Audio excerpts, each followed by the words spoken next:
come in?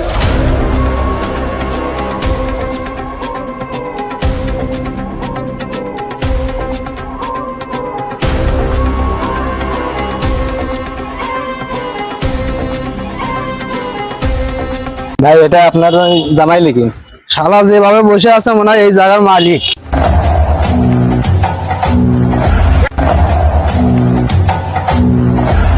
কে রে ওটা বাইরে পাতলা বসে আছে?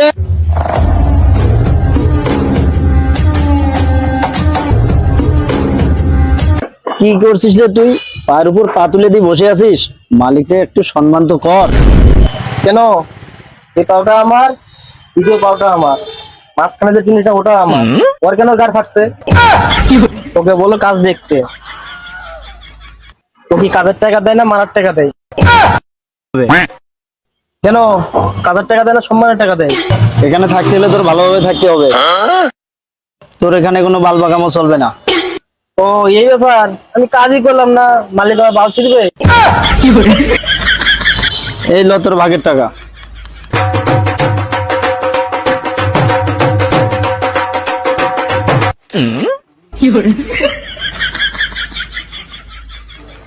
আমার ভাগে এতটাই। ওই টাকাটা মালিককে দিয়ে বলো না খানিকটা সম্মান কিনে গাড়ি ছিটিয়ে রাখতে।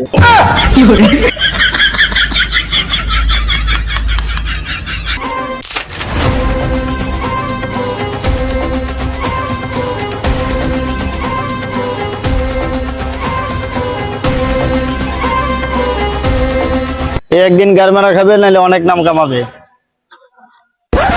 এই তুই কোন যাস?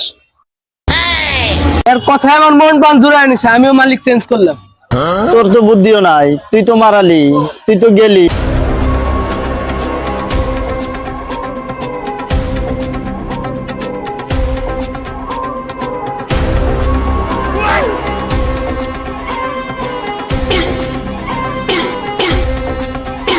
হাই গোবর, তো কি হয়েছে? মুছো पुष्पा पुष्पा राज मैं कभी झुकेगा नहीं साला। कशरफी श्रीवल्ली नैना मदक बर्फी।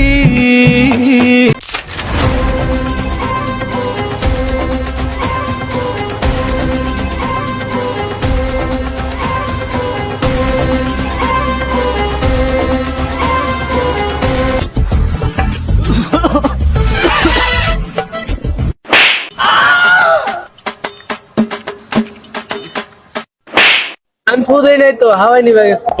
ও আচ্ছা,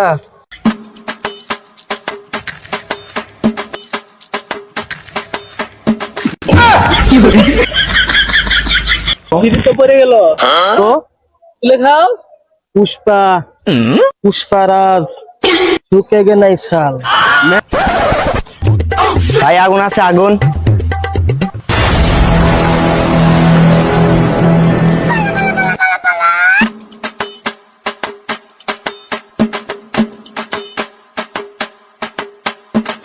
কত বলেছিল ঝুঁকেগা নেই, ঝুঁকেগা নেই। একটা ছোট বাচ্চা ছেলের কাছে তো ঠিকই ঝুঁকে গেল। আবে যোগার কারণ আছে।